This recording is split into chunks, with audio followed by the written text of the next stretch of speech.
To show you how to replace the new style GM fuel pump with the original Delorean fuel pump. The advantages of this fuel pump is the fact that you can use ethanol fuel where before you could not because it would deteriorate the rubber parts of the fuel pump. So the fuel pump kit comes with the float, a new sender cap because you're going to be removing the other sender unit, the fuel filter with pad, the entire fuel pump, new gas lines, application clip, and the electrical box. So now I'm gonna show you how to put this in. This is available from DMC Midwest as well as DMC Texas. What you want to do is you want to take out the trunk cover, take out the spare tire, and then there's these little square bolts in here. It's a number 3 square, and they line the inside of this panel here inside the tire compartment. So this part can be removed and exposes the fuel pump, the sender unit, and then the fuel intake and the breather. So we have our fuel lines here. Here's your electric lines for the fuel pump, and yeah, we'll be working on that.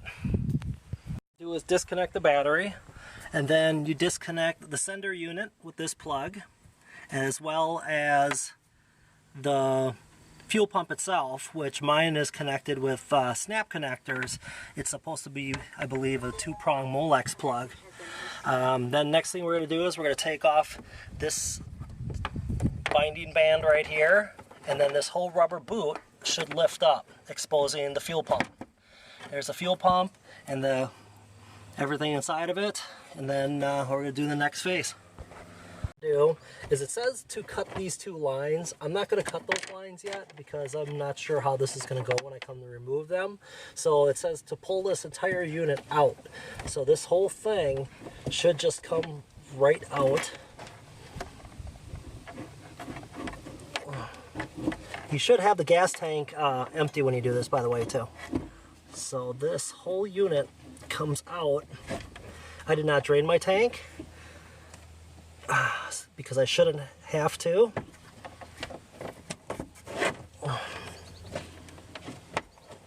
My tank has been cleaned recently, so I don't really have to vacuum it out.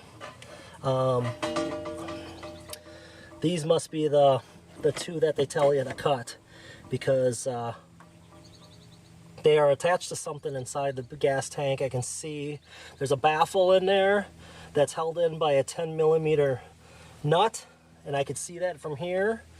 And so I guess we're going to cut these lines right here, and then we can get we could take out the 10mm screw. We have I cut the lines, the fuel lines. I also cut off the lines that go into the tank so that the pump could drain gas out. It was much better than having the gas pour all over the top of the gas tank and everything else. It was just a lot more cleaner of an effect. So now I have the entire original fuel pump completely out. So now we are ready to go into the gas tank, take a look, take all the baffles and everything that are out of there, and away we go. See, there's the 10mm screw that we have to take out. There's a little bit of gas left in there, so we're going to take that out, and everything inside of it's coming out with it. Alright, so here we have the baffle, the hose system, and some wires and stuff in here. All of that stuff needs to come out. The only thing you end up leaving in there is that top wire, which is a static wire. The static wire is what keeps it just static ground so that you don't create a spark. So that's what we're taking out next. That's all held in here by this little 10mm nut right there. So I took out the baffle, which consists of these 2 wires. This unit right here was all together as one piece. If you pop this section off, you can squeeze this section and then fit it through the hole. So that also has the screen filter on it, which mine was cleaned recently, but apparently not cleaned well enough. So now I got some some debris and stuff in my tank. So I'm gonna have to drain the gas tank now and vacuum all that out and wipe out as much of that as we possibly can. Alright, so we have the sender unit out completely. I have the inside of the gas tank wiped out best as I can. I mean, there's still a little remnants and stuff in here and stuff. Probably wipe this out just a little bit more, and then we're going to start the reassembly process. What we do is we need to cut this line right here from this part. Don't try to remove this part, as I guess it will damage the original piping. So what we're going to do is we're going to take a really sharp X-Acto, and I'm going to slice the rubber tubing. There's a rubber tubing that's inside of here and the cloth outside. So we're going to slice this so we can carefully remove it without damaging the original fittings.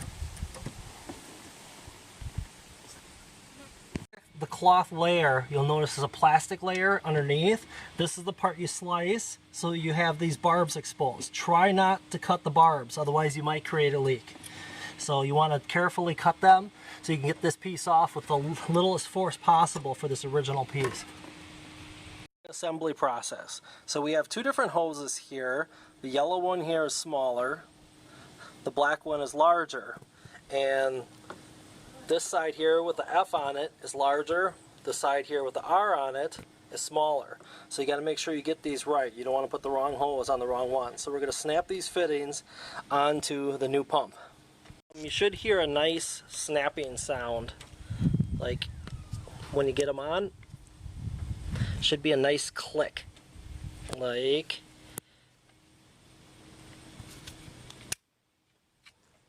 there we go.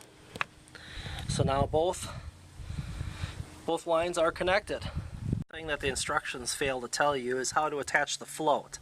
So the float has a bend right here, and it slides into that hole, and then it goes to a 90-degree turn, and then it just snaps into place in here, so that when the float's in the empty position, it rests like this, and then can move as it moves up. It shows full on the fuel gauge. So that's how you attach the float.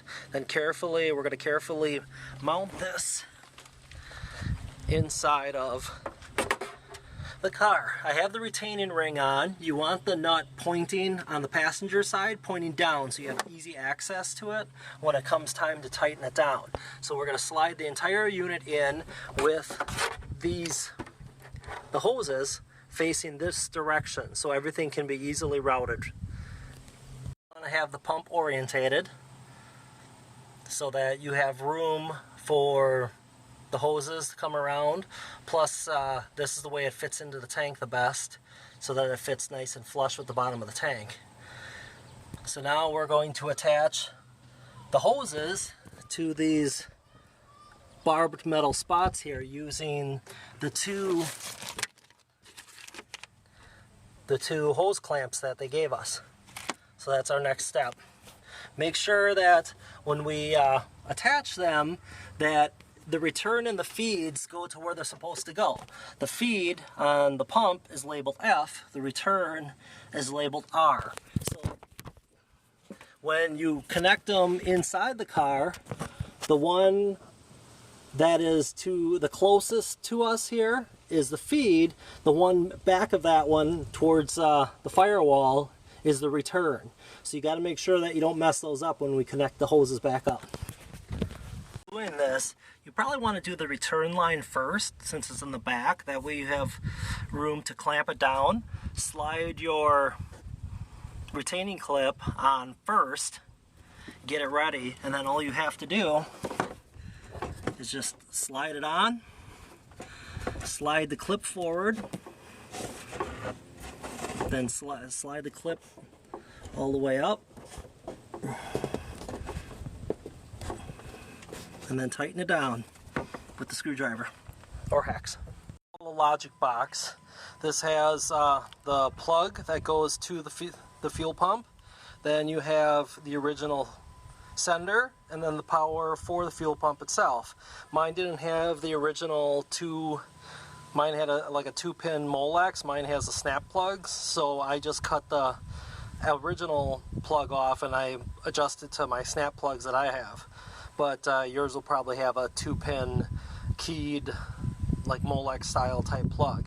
So what we're going to do is we're going to connect the main plug here first, then connect the 2 plugs, then we're going to use the zip ties to mount to the inside of the tube there for the fill tube. We have the unit installed. You want all the cords facing downward. Just run the zip ties around the filler tube, and then you have your wires nicely set up, nice and neat and out of the way. So now we're checking. I got the car running right now. We're going to check, looking for drips, looking for leaks, anywhere to be found. So you want to inspect everything. If everything looks good, button the paddle back up and we're good to go.